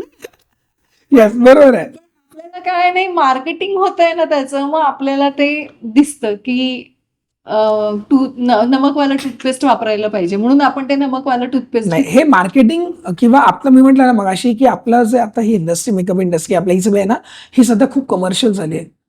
कसं भुरळ पाडायची हे सगळ्यात मुद्दाच आहे. आणि तुम्हासारखे जर कोच त्यांना शिकवणारे असतील तर डेफिनेटली कुठेच मेकअप आर्टिस्ट जर इंडस्ट्रीत येत असाल, मेकअप शिकायचं असेल, कुठे भरकडू नका. तुमच्या टीचर्सकडे, यांच्याकडे फोकस करून काम घ्या. आणि खूप महागातले प्रोडक्ट घेतले म्हणजे छान ब्राईड करता येईल असं करता नसतं. येत नाही. आणि ब्राईड प्रत्येक वेळी सुंदरच मॉडेल सारखी दिसेल असंही नसतं. त्यामुळे तुम्हाला तुमची कलाकुसर हातातच दाखवायची असते. Very well sir, thank you so much for that. तर अशी कुठली गोष्ट आहे की तुला भीती वाटते किंवा तू घाबरतो, अशी कोणती गोष्ट आहे? भीती तर मला कशाचीच वाटत नाही. मला नेहमी असं वाटतं, की थोडी तरी गोष्टीची भीती असेल ना मनात, तर आपण थोडंसं अजून जास्त शिस्तबद्ध होतो. तसं मी शिस्तबद्ध खूप आहे. म्हणजे ते बघणारे पण सांगतील, आय की नो. मला जेवढा मी प्रेमळ आहे, तेवढा मी खूप शिस्तबद्ध आहे. तेवढा मी आणि मी माझ्या कोणत्याच कलाकारांवरती किंवा माझ्या कोणत्याच टीम मेंबर्सवरती कधीच भडकत नाही. मी फक्त बघतो त्यांच्याकडे. फक्त एकदा माझं फक्त बघितलं ना, तरी मी त्यांना कळतं. ते आता याच्यावर पण कमेंट करतील आमचे मित्र खाली, की हा फक्त दादाने बघितलं की संपलं. किंवा माझ्या असं वाटतं की तू बघितलं तरी रडतो आम्ही, असं होतं. त्यामुळे मी कधी बापरे. ओरडत नाही. त्यामुळे मला भीती नाही कशाची. मला काही असं बेसिक एक गोष्ट आहे, त्याची फक्त भीती वाटते. पण ते सोडलं तर मी कशालाच घाबरत नाही. म्हणजे काळोखात सोडा, भूतांमध्ये सोडा, काय वाटत नाही मला. पण एक बेसिक अशी गोष्ट आहे की आता एक आहे, की मला फुगा दिसला की भीती वाटते. म्हणजे अच्छा. हास्यास्पद गोष्ट ही. पण हो, मी फुग्यांना खूप जास्त घाबरतो. माझ्या मैत्रिणीचा एक कोइन्सिडेन्स झालेला आहे, की एक फुगा फुटला, मग तिला इथे थोडंसं ब्रेक झालेलं आहे तिचं. तर माझ्या मनात तेव्हापासून फुग्याबद्दल खूप भीती भरली आहे. एवढी भीती की मी फुगे आणि फटाके म्हणजे खूप घाबरतो मी खूप. म्हणजे माझ्या फॅमिली फंक्शन्समध्ये कोणी फुगे लावले, की मी पहिला लांब बसतो त्या फुग्यापासून. म्हणजे माझ्या घरच्यांना पण माहिती आहे. हे आज सगळ्या महाराष्ट्राला कळणार आहे या पॉडकास्टमुळे, की याचं कोणी भांडवल करू नका. की फुग्याला आवडतो खरंच. पण म्हणजे माझ्या अॅनिव्हर्सरीच्या याला पार्टीला पण मी फुगे म्हणून पुढे होतो. मला आवडत नाही. कुठे इव्हेंटला गेलो नाही, कुठे फुगे लागलेले असतील तर मी सांगतो रिक्वेस्ट करून, थोडे पुढचे काढता येतील तर तेवढे काढा. कारण की मला नाचायचंय. का माहित नाही ताई. पण एक असतं ना, प्रत्येकाच्या बाबतीत काहीतरी एखादा फॉबी असतो प्रत्येकाचा. जो माझा आहे. त्यामुळे मी कधीच फुगे फुगवत तर चुकून नाही. फुग्यांजवळ आणि जात नाही. मला एक प्रश्न आहे, मग मुलगा आहे, छोटं बाळ आहे तुला, तो जर फुग्यांचा हट्ट करत असेल तर काय करतो? करतो. तो फुग्यांचा हट्ट करतो आणि माझी बायको म्हणाली आणि माझी आई स्पेशल मुद्दाम फुगे घेतात आणि मग मी त्याला घेतले, मी त्याला ओढू शकत नाही, त्याला मारू शकत नाही, जवळ जाऊ शकत नाही. अच्छा, म्हणजे मग त्याचं संरक्षण म्हणजे फुगा. तर तेवढं आहे. त्याला एक वीक पॉइंट माहिती झालेले आहे आणि बिग ऍक्च्युली पॉईंटच नाही माझे, पण तेवढं आता एक असतं प्रत्येकाच्या ह्याच्यामध्ये. पण माझं जे काही फॉबी आहे तो एकदम बेसिक गोष्ट आहे. फुगा खूप म्हणजे बेसिक काय? गोष्ट आहे. ऍक्च्युली तो म्हणतात ना, फुग्याचा फुगा फुटला पाहिजे. हा, पण मला असं चुकीचा. वाटतं की गर्वाचा फुगा कदाचित येईल माझ्याकडे, म्हणून तो फुगा माझ्याजवळ येत नसेल कदाचित. म्हणून मला ते साठवून नाही ठेवायच्या माझ्या ज्या काही माझ्या वाईब्स आहेत, ज्या काही माझ्या एनर्जीज आहेत, त्या मला त्या फुग्यात नाही टाकायच्या, मला त्याच्या स्प्रेड करायच्या. त्यामुळे माझ्याकडे शिकायला येणारे पण माझे जे काही कलाकार मित्र येतात, मैत्रीण येतात, त्यांना मी ना नेहमी माझं म्हणजे जे मला नाही मिळालं ना इथून मागे, ते मला असं वाटतं की त्यांना मिळू देत. कारण की जे सपोर्ट आपल्याला एक कलाकार म्हणून जेव्हा नाही मिळत आणि आज आपल्याला खूप मोठ्या वाटा मिळतात ना, मला असं वाटतं की त्यांनी पण ते शिकावं, त्यांनी पण ते करावं. त्यामुळे त्या फुग्यात साठवण्यापेक्षा त्या अशा स्प्रेड झाल्या आवडतील. बघा, क्या फुग्याची बात आहे. भीती घालवलेली वा. फक्त बोलताना. पण ही ऍक्च्युली खूप म्हणजे आय डोंट नो, मी हसतीये, पण ही कोणासाठी ही मोठी भीती असू शकते. भीती आहे मला, फटाका आणि फुगा. फटाके आय कॅन ऍग्री, बट फुग्याची भीती ही थोडस असं वाटतं. पण अजून एक भीती आहे मला, अजून एक भीती, बरं झालं आठवलं मला आता. हा. मला ना खोट्या माणसांची खूप भीती वाटते, खूप जास्त.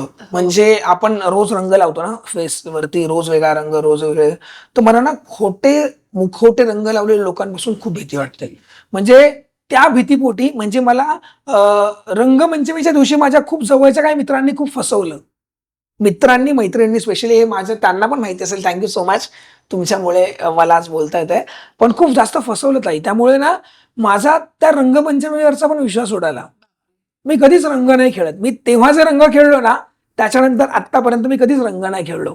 रंगपंचमीला मी घरामध्ये स्वतः वेळ देऊन छान झोपतो, आराम करतो. रंगदेवतेने एवढी छान रोज रंग लावतोय देवाच्या कृपेने. तर काही- मला ते खोट्या रंगांची अजिबात म्हणजे क्युरिओसिटी नाहीये.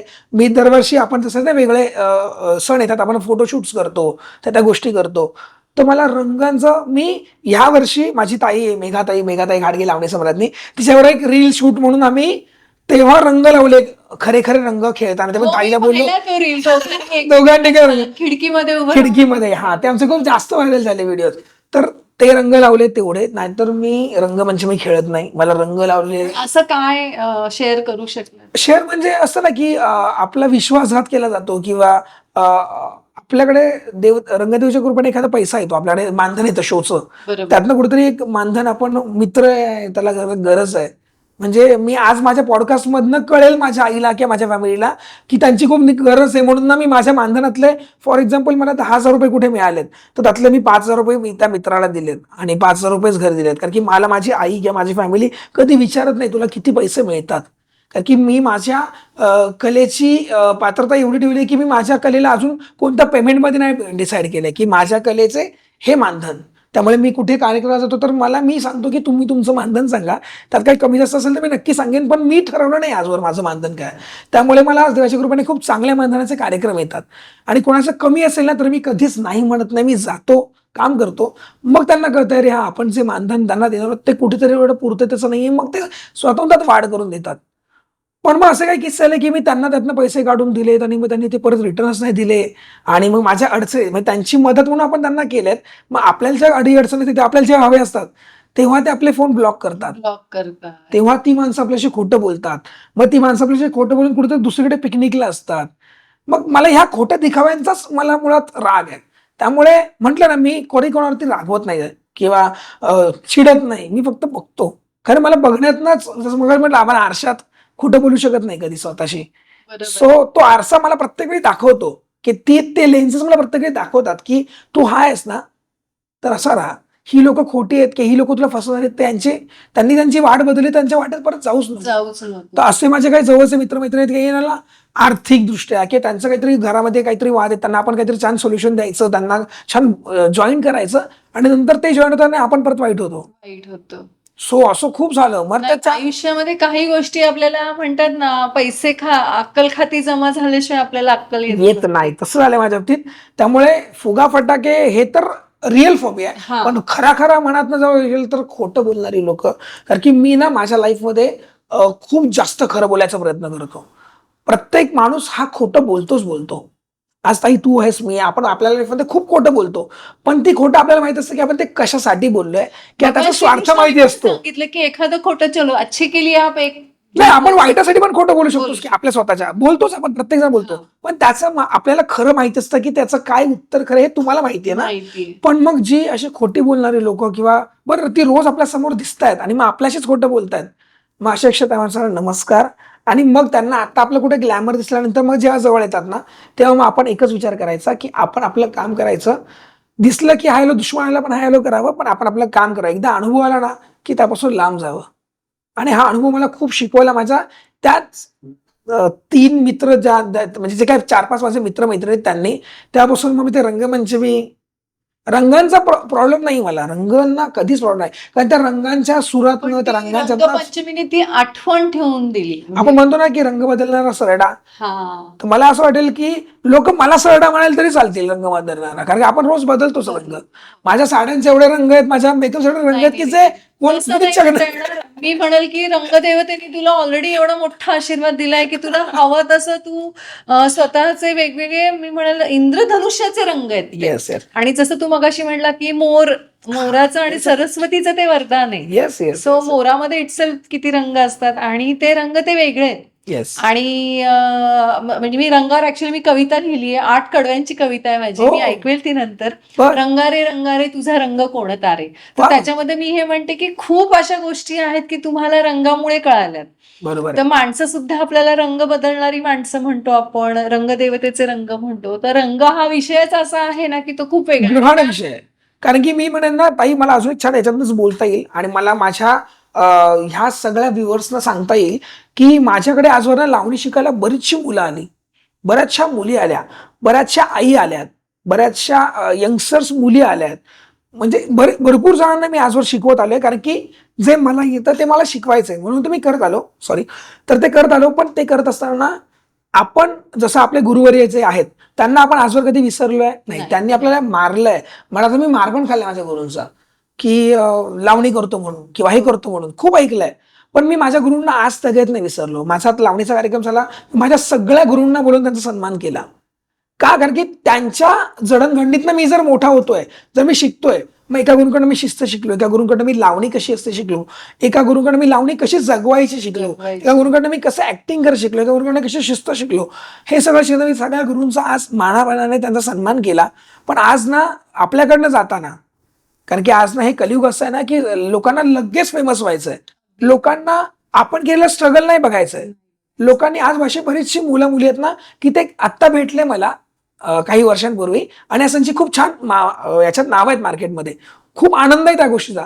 पण मग जेव्हा ते त्यांच्या लाईफमध्ये पुढे येतात की जसं आज हे पॉडकास्ट माध्यम असतं ना, हो. एकमेकाला प्रमोट करण्याचं माध्यम म्हणजे पॉडकास्ट आहे. हो. की तुमच्या जडणघडणीतनं जाताना तुम्हाला ज्यांचा लाभ मिळाला त्यांची तुम्हाला म्हणजे आपण म्हणतो त्यांना थँक्यू म्हणतो, असं आपण हो, गुरुंची thank you. नावं घेताना थँक्यू म्हणतो आपण. तसे आजकाल मुलं देत नाहीत. ते त्यांना प्रमोट करतात, ते त्यांना पुढे मी असा आलो, मी तशी आले, मी ह्यातनं शिकले, ह्यातनं शिकले आणि मग लावणी सम्राज्ञी असं टॅग स्वतःहून लावणार. बापरे. आज ताई तू मेकअप इंडस्ट्रीत आहे, तू प्रोफेशनल मेकअप आर्टिस्ट स्वतः नाहीच बोलू शकत ना आपण. अगदी. हो. तू काय सांगू शकशील की मी मेकअप आर्टिस्ट आहे. बरोबर. समोरचे ठरवतील की तुम्ही प्रोफेशनल आहात की नाही, तुम्ही आहात. तुमच्या कामात न बघता. आजकाल तसं नाही, आजकाल मग स्वतःच पदव्या घेऊन आपल्याला खूप पदव्या मिळाल्या, त्या पदव्या पण प्रत्येक वेळी मिरवत नाही बसत ना ताई. नाही, तुमच्या कामात ना तुम्ही बोलले पाहिजे. त्यामुळे तुम्ही खूप स्ट्रगल केले काही त्यात मायनस नाही ठेवत. हो, हो. तुम्ही कसे आहात, तुम्ही कसा गुरुजनांचा आदर करता. मी नेहमी सांगतो की आज माझ्या मुलाकडनं पण मला कधीतरी शिकायला मिळतं. म्हणून ना आमच्याकडे तुम्ही बघाल ना तर आम्ही छोट्या मुलांच्या पण पाया पडून निघतो घरातून. कारण की हे जीवन क्षणिक एकदाच आहे ना आपल्याला. सारखं. तुम्हाला जे शिकायला मिळतं तुम्ही शिकून त्याला आदर द्या. त्या गोष्टीला तुम्ही कधीच गुरूंचा अपमान नका करू, सन्मान द्या. हा, मी म्हणत नाही की त्यांना रोज पूजा, त्यांना हे करा, असं नसतं. तुम्ही मनातनं जरी बोला की कुठेतरी तुम्ही एखादं नाव जरी घेतलं ना तरी आज माझं हे पॉडकास्ट बघताना जसं मग अशी मेघाताईचं नाव घेतलं, शेरी पवळे सरांचं घेतलं, अशोक हांडे ज्यांच्यामुळे मी जगभर फिरलो. म्हणजे सॉरी दादा पण मला माझ्या कार्यक्रमातलं पहिलं मानधन माझं ₹150 होतं. ते ₹150 सुरुवात, एका शोला ₹150 मिळायचे, जी सुरुवात अशोक हांडेंमुळे माझी 2000 पर्यंत गेली, त्याच्याहून जास्त गेली. आज त्या कार्यक्रमात मला परत कलाकार माझ्याकडे एक असं नाही, कोरस डान्सर, झेंडा हलवणारा मुलगा आणि आज लीडला परफॉर्म करणारा मुलगा, हा प्रवास. मग हे गुरुवर्य अशोक हांडे, सुभाष नकाशे ज्यांच्यामुळे म्हटलं ना खूप शिस्त. सुभाष सर म्हणजे मराठी इंडस्ट्रीला पडलेलं सोनेरी स्वप्न म्हणजे सुभाष सरांचे, ज्यांच्याकडनं त्यांच्या टॉकिंग सेन्समधनं तुम्हाला शिकायला मिळेल, त्यांच्याकडनं तुम्हाला बघण्यातनं शिकायला मिळेल. ह्या सगळ्या गुरुजनांना ही वेळ आहे की आज जर तुम्ही मोठे होता तर त्यांना तुम्हाला सन्मान किंवा त्यांचा आदर ठेवणं, न विसरता तुम्ही तरच पुढे जाऊ तुम्ही शकत नाही. एक उत्तम कलाकार म्हणून तुम्ही मार्गक्रमण करू शकता. नाहीतर मी मगाशी म्हणतो ना, लावणी करतोय ना ताई, आज एवढे मोठे घुंगरू घालतो किंवा नाचतोय. मी जिच्याकडे बघून शिकलो, दर्शनाताई, मेघा घाटगे, सुरेखा पुणेकर, छायामाया खुडेगावकर, ह्या मधुरेखा बघितली, ह्या माझ्यासाठी नेहमी आदर्श राहणार. मग त्याच्या सहवासात मला आज नाचायला मिळतं. म्हणजे सुरेखा पुणेकरांना आजवर मी बघितलं टीव्हीच्या माध्यमातून, आज त्यांच्यावर मी ज्या परफॉर्म करतो. क्या मेघा घाटगे, मेघाताई बरोबर तर कधी वाटलंच नाही की ह्या ताई बरोबर मी करेल नाचेन perform. कधी परफॉर्म. आजवर मी एकत्र स्टेज शेअर करतो. आणि शी इज ऑल्सो तुमचं मी हे बघितलं असं वाटतं तुम्ही वर्षानुवर्ष म्हणजे लहानपणापासून ओळखताय असं मला वाटलं होतं. म्हणजे आमच्यातले बरेचसे आमच्या काही कलाकार त्यांना असं वाटतं की आम्ही सख्खे बहीण भाऊ आहोत किंवा आमची दर्शनाताई घ्या. म्हणजे लोकांना असं वाटत आहे, का नाही वाटत आहे, कारण की तुम्ही एकरूप होतो आम्ही कलेतनं.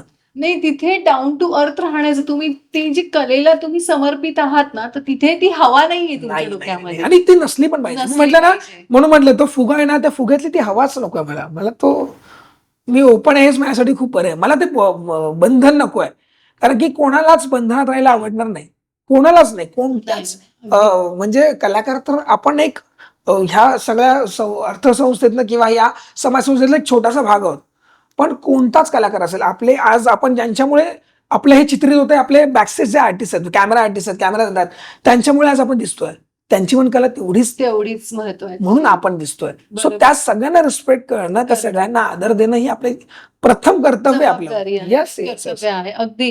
आता जसं तू बोललास की लावणी सम्राज्ञी किंवा आमच्या इंडस्ट्रीमध्ये असं झालं इंटरनॅशनल मेकअप आर्टिस्ट. आता मी जेव्हा पण मला कोणी मी इंटरनॅशनली सर्टिफाईड हे टॅग लावते, हा, because I am not international makeup artist नाहीये, But मी certified आहे. सर्टिफाईड आहे. Very good, very good. तर हा फरक समजला पाहिजे, हा की फरक समजला पाहिजे. समजला पाहिजे. परत दुसरी गोष्ट जे गुरूंचं तू बोलला, तर हा पॉडकास्ट सुरू करण्याआधी मी आधी माझ्या गुरूंना फोन केला, Yes. ज्या गुरूंनी मला इतक्या शिव्या घातलेल्या आहेत, त्यांना मी कधीच आवडायचे नाही. म्हणजे मला असं अजूनही वाटतं की त्यांना मी कधीच आवडले नाही. त्यांना मी पॉडकास्टसाठी फोन केला, तुम्ही या पॉडकास्टला, but somehow I don't know, त्यांनी मला म्हटलं की काहीतरी कारण सांगून त्या नाही आल्या. हा. त्यांचं वय भरपूर आहे, पण पण मी सॉरी तुला ब्रेक करू, आता तर नक्की येतील बघ तुझ्या पॉडकास्ट. माझी खूप मनापासून इच्छा आहे की मॅडम मी माझ्या पॉडकास्टला यावं. त्यांनी पॉडकास्ट म्हणजे मला, कारण का त्यांचं त्या एक सिनियर आर्टिस्ट आहेत पुण्यातल्या, आणि त्यांच्या इतका अनुभव मी म्हणेल इंडस्ट्रीत खूप कमी लोकांना आहे. कारण त्या वयाचे आर्टिस्ट त्यांनी म्हणजे अक्षरशः त्यांनी सांगितलं की 5 रुपयापासून आयब्रोसाठी लाईन लागायची त्यांच्या इथे. हो. आणि त्यांच्याकडे अनुभव खूप जाणकार. मे बी त्यांच्या हेल्थ इश्यूमुळे किंवा काय जमलं नसेल. पण जे तू म्हणतो की ग्रॅटिट्यूड असणं ते इतकं महत्वाचं आहे, कारण आपण तो ओरिजिन तिथूनच झालेले. कारण Yes. मला अजूनही वाटतं की मला एखादी हेअरस्टाईल यायची नाही, कारण मी खूप उशिरा आले या इंडस्ट्रीमध्ये. हा. मी एक स्पोर्ट्स पर्सन आहे आणि मेकअपचा माझं काही तसं पाहिलं तर काहीच संबंध नव्हता. म्हणजे लिपस्टिक पण मी 32व्या वर्षी जेव्हा काजळ लावलं तर मुलांनी ऍ करून रडला होता तो मला बघून. मम्मी काढ हे काय लावले म्हणून, असं म्हणजे लहान होता तेव्हा. तर मला हे म्हणायचं की जेव्हा तुम्ही या इंडस्ट्रीमध्ये येता ना, तर तुम्हाला ज्या कोणी लोकांनी चांगलं आणि वाईट परफेक्ट. दोन्ही मी म्हणेन, येस. दोन्ही त्यांचे तुम्ही आभार आधी माना. मानलेच पाहिजे. गोड बोलणारे खूप लोक भेटतील, पण जे वाईट बोलतात ना त्यांच्याकडून आपण ते स्पार्क आहे ना तो तिथून मिळतो. म्हणजे मला कधीतरी तिथून तुमच्या मिळालं. कलेला ना पोचपावती मिळते. माझं नुकतंच आता इंस्टाग्रामचं हँडल आहे आपलं, जे सोशल मीडिया आहे, ते आता जस्ट व्हेरीफाईड झालं आणि मला ब्ल्यू टिक आली. हो हो आत्ताच झाले, म्हणजे हार्डली 2 दिवस झाले. तर ना मी आभार मानले त्या सगळ्या माझ्या मायबाप रसिका प्रेक्षकांचे आणि माझ्यावर जळणाऱ्या लोकांचे. कारण की जळणारे असतात ना, म्हणून ती ऊब तुम्हाला ना खूप म्हणजे शांत बसून देत नाही. ती ऊब तुम्हाला अजून पेटवते, काम करण्याची ऊर्जा हा, देते. आणि त्यामुळे म्हणून जळणाऱ्यांचे और जलाव, और जलाव. थँक्यू म्हणतो. कारण की मला ना माझा स्वभावच आहे, आपण शिंकलं तरी पटकन सॉरी म्हणतो. राईट. तर तुम्हाला ना एखाद्या गोष्टीची चूक तर सॉरी पण म्हणता आलं पाहिजे. म्हणता आलं पाहिजे. आणि जर तुम्हाला कोणी पेन्सिल जरी उचलून दिली, तुम्हाला थँक्यू म्हणता आलं पाहिजे. म्हणता आलं पाहिजे. तुम्ही ऍटिट्यूड घेऊन चालणार ना, तर तुम्ही आज मी इथे बसलोय आणि मग मी आपल्या सगळ्यातले जो आपले काही आर्टिस्ट आहेत त्यांच्याशी बोललोच नाही. मी माझा गर्भगद्दनी तुझ्याशी बोलून फक्त दिखाव म्हणून ह्या कॅमेऱ्यासमोर येऊन बोललो आणि गेलो, तर मग त्या लोकांना वाटणार की हे आर्टिस्ट सगळे असेच असतात, दिखाव्यापुरते असतात. तर नाही, प्रत्येकाची वेगळी बाजू असते, प्रत्येकाला वेगळ्या पद्धतीने व्यक्त होता येतं. तर आम्ही असंच व्यक्त होतो. Very well sed. आणि म्हणजे मी आता स्वतः कोचिंग मध्ये आलीये, कोचिंग मध्ये उतरलीये, तर मी पण स्वतः खूप स्पिरिच्युअली कनेक्टेड आहे बऱ्याच गोष्टींना. आधी तर स्वतः मी स्पिरिच्युअली, आधी तुम्ही कसं युनिव्हर्सला कनेक्ट करायचं, तुमचे माइंडसेटवर मी काम करते. ब्युटी, माइंडसेट आणि कॉन्फिडन्स या 3 गोष्टींवर मी काम करते. आणि त्यातून अबंडन्स तुम्ही कसं अट्रॅक्ट करा, Yes. तुमच्या आयुष्यामध्ये समृद्धी तुम्हाला हवी, तर आधी तुम्ही समृद्ध असणं गरजेचं आहे. बरोबर आहे. तुम्ही सगळे दरवाजे श्रिंक करून ठेवलेत, बंद केले, तुम्ही म्हणाल माझ्यावर पैशांचा पाऊस पडावा, नाही पडणार. पडणार. हा, बरोबर आहे. राईट. तर आधी गोष्ट कशी, आधी द्यायला शिका. तुम्ही जेव्हा द्याल ना, व्हॉट गोज अराउंड येणार कम्स परत अराउंड. येणार. Yes. म्हणजे या माध्यमातून मलाही काही म्हणजे शेअर करावं असं वाटलं म्हणून मी करते. तर यामध्ये कसं आहे, म्हणजे जेव्हा तुम्ही स्पिरिच्युअली, तर जसं तू बोलला की ऍटिट्यूड किंवा खूप आकड ही ठेवून न चालता, तुम्हाला जर हवं असेल ना काही युनिव्हर्स कडून किंवा तुमच्या इच्छा जर पूर्ण करायच्या असतील ना, आधी तर द्यायला शिका. Yes. मग ते Yes. कुठल्याही फॉर्म मध्ये असेल, मग ते ब्लेसिंग्स असतील, एक बरोबर आहे. स्माईल असेल, एखाद्याची वस्तू मदत असेल एखादी. असेल, वस्तू असेल. असं नाही म्हणतायत की तुम्ही फक्त पैसे देऊनच तुमची श्रीमंती दाखवू शकता. तुमची मनाची श्रीमंती पण भले तुमच्याकडे काही नाहीये, पण तुम्ही एखादा माणूस रडतोय आणि त्याच्याकडे बघून स्माईल केला आणि त्याला त्याची कसं जीवाला. मिळेल? बस बस, मग हे खरं सौंदर्य आहे ना. सौंदर्य म्हणून मला ते आहे. मगाशी मी म्हटलं ना की मला ते ना आरसा सौंदर्याच्या पलीकडचं पलीकडचं सौंदर्य. सौंदर्य. काय म्हणजे हा किती ग्रहण विषय आहे. आणि म्हणजे हेच ऍक्च्युली ताई आहे ना, आपण ज्या गोष्टी करतोय ना त्या गोष्टी कुठेतरी साध्य होताना ह्या आपल्या शब्दांमधनं ज्या बाहेर पडतात ना, मॅनिफेस्ट होतात. तेव्हा त्यातनं खरं आपण काहीतरी शिकलोय आणि शिकलोय. शिकतोय ह्याचं आपल्याला एक सॅटिस्फॅक्शन मिळतं आपल्याला. अगदी अगदी. आणि मगाशी आल्यानंतर तुम्हाला एक आरशाबद्दल सांगितलेलं, तर तो आरसा काय, तो फक्त प्रेक्षकांना दाखवणे, त्याच्याबद्दल काही आठवण आहे. आपण अजून एक आपला सेगमेंट असणार आहे. तर मी नक्कीच सांगेल की आता हा बिफोर आश्मिक आहे आपल्या समोर आणि आपल्याला आफ्टर आश्मिक पण बघायचं आहे. तर फक्त आपण थोडंसं आरशाबद्दल जाणून घेऊयात आणि मग आफ्टर आश्मिकची पण मी, आफ्टर म्हणजे विथ साज श्रृंगार आश्मिकला आपण बघणार आहोत. वा वा वा, तर मी पण बघणार आहे. क्या बात आहे. आरसा जसं ताईने सांगितलं की रोज आरशाचा संबंध येतो आणि खूप वर्षांपासून काम करतोय, खूप वर्षांपासून स्वतः मेकअप करतोय. तर माझा आहे ना, माझा मित्र आहे माझा आरसा, खूप वर्षापासून मला साथ देतोय आणि माझ्या कार्यक्रमाचं नाव आहे वारसा. वारसा माझ्या महाराष्ट्राचा, वारसा माझ्या लावणीचा आणि वारसा माझ्या कलेचा. वा. सो जो वारसा मला मिळाला नाही कारण की कसं ना एखादा कलाकार असेल त्याच्या घरात कोणीतरी कलाकार असतं म्हणून तो मिळतो. हो. तसं माझे वडील आधी भारुडांपर्यंत काम करायचे पप्पा, पण असे प्रोफेशनल लेवलला नव्हते करत. असंच केलं तर मग याची तो वारसा माझ्याकडे आला असेल, मग तो वारसा जपायचा आहे. मग तो वारसा जपता जपता मला आमची ठाण्यातील एक संस्था आहे वारसा म्हणून आमची, श्रेयस देसाईची. सो ती जॉईन झाली. त्याच्यावर मी आता 10वं वर्ष आता झालं. सो ते पण वारसा, माझ्या घराचं नाव पण वारसा. परत आमचा असा एक कार्यक्रम करायचा, तो वारसा संस्कृतीचा म्हणून तो एक वारसा. मग तो करता करता करता त्या वारशाला मला ह्या आरशाने जतन करून ठेवलं. त्यामुळे माझा हा खूप जुना आरसा आहे आणि ह्याच्यात बघूनच माझ्या कामाची सुरुवात होते. त्यामुळे ना तो ऍक्च्युली थोडासा ब्रेक पण झालाय मध्ये, म्हणजे तो निघालाय, पण मग त्याला मी तो चिटकवून, कारण की एखादी गोष्ट असेल ती मला सुटते, म्हणजे जर ती फुटली तर आरसा अशी गोष्ट की ते फुटलं की आपण वापरू नाही शकणार, म्हणून खूप जपतो. मला हा आरसा माझ्या बॅगमध्ये असेल तर त्याला मी फुल एकदम मस्त माझ्या कापडामध्ये गुंडाळून वगैरे आणतो नेतो. पण मी उगाशी म्हटलं ना की हा तो आरसा आहे की जो आरसा मला माझं अस्तित्व, माझं खरेपणा, माझा खोटेपणा सगळं मलाच दाखवतो. त्यामुळे आपण दुनियेत किती खोटे खरे वागलो तरी पण ह्याच्या पलीकडे आपण काहीच करू शकत नाही. तर हा असा माझा आरसा आहे. आणि बघूयात याच आरशामधनं नंतर माझं सौंदर्य तुम्हाला कसं बघायला मिळतंय किंवा ते कसं होतंय. सो कधीच तुम्ही पण तुमचा आरसा कधी सोडू नका, कारण की तुम्ही तुमच्या आरशातच खरे आणि खोटे असता. तोच तुमचं तुम्हाला खरं अस्तित्व आणि खरं रूप दाखवत असतो. हो. सो नक्कीच आपण आता एक ब्रेक नंतर आपण भेटूयात. आणि yes, I am also excited की आता एक वेगळ्या रूपामध्ये आपण अश्मिक, वेगळ्या म्हणजे जे सगळ्यांना माहिती आहे पण मी तो स्वतः आज प्रत्यक्ष अनुभव घेणार आहे. So I am really happy आणि आय एम लकी. मला असं वाटतं की मी खूप लकी आहे की मला ते अनुभवायला मिळणार आहे. आणि नक्कीच आपण ब्रेक नंतर पुन्हा भेटूयात. थँक्यू. नक्कीच. थँक्यू.